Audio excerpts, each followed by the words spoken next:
श्री साईं बाबा व्रत कथा प्रथम अध्याय। श्री साईं बाबा की कृपा हुई। श्रीमती ललिता देवी उसके पति अजय दिल्ली में आनंद पूर्वक रहते थे। अचानक समय ने करवट बदली और अजय के व्यवसाय में बहुत घाटा हो गया। उनके अच्छे भले चलते व्यवसाय पर ताले डल गए, जिसकी वजह से वह लाचार होकर घर बैठ गए। खाली बैठे बैठे उनके स्वभाव में चिड़चिड़ापन आना भी लाजमी था। वह बात बात पर अपनी पत्नी को झिड़कने लगे, जिनको कि पहले शायद उन्होंने स्वप्न में भी नहीं डांटा था। पड़ोसी भी उनके स्वभाव में आए इस परिवर्तन से खिन्न रहने लगे। ललिता देवी बहुत धार्मिक वृत्ति की महिला थी। वह जानती थी कि ईश्वर इस दुख से भी छुटकारा अवश्य दिलाएंगे। कोई ना कोई राह जरूर निकल आएगी।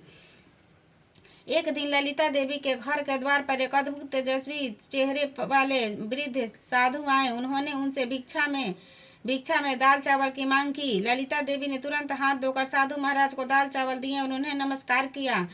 उन साधु महाराज ने भी खुश होकर उन्हें आशीर्वाद दिया और ललिता देवी के दुखों को दूर करने हेतु उन्हें साईं बाबा के गुरुवार को करने वाले व्रत की विधि समझाई। उन्होंने बताया कि मनौती मानकर 5, 7, 9, 11 अथवा 21 गुरुवार तक साईं बाबा का व्रत विधि पूर्वक करने, उद्यापन करने, गरीबों को भोजन कराने से उनकी मनोकामना अवश्य पूर्ण होगी। इस व्रत को करते समय झूठ, छल आदि बुरी आदतों का त्याग करना उचित रहता है।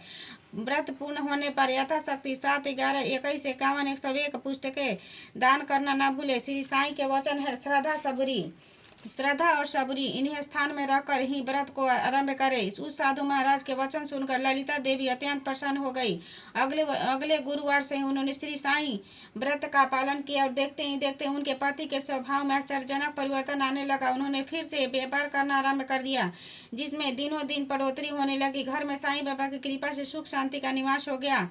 एक दिन ललिता देवी की बहन और उनके पति उनसे मिलने उनके घर पर आए।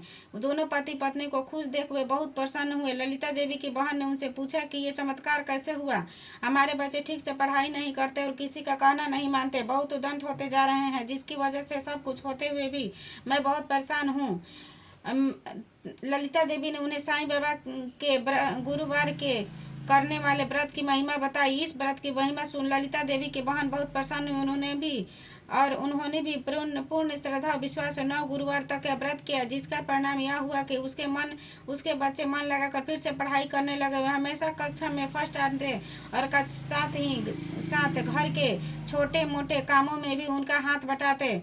ललिता देवी की बहन भी दुखी हो लोगों को इस महान व्रत का महात्म्य बताने लगी। स्वयं भी इस व्रत का पालन करती रही। श्री साईं बाबा ने जैसे कृपा उन पर की, वैसे सभी पर कृपा करें। जो इस व्रत को श्रद्धा पूर्वक करता है, उनकी मनोकामनाएं सदा साईं बाबा पूरी करते हैं। बोलो सच्चिदानंद महाराज अनंत कोटि ब्रह्मांड नायक राजधिराज योगीराज पर ब्रह्मणा श्री सच्चिदानंद सदगुरु साईनाथ महाराज की जय।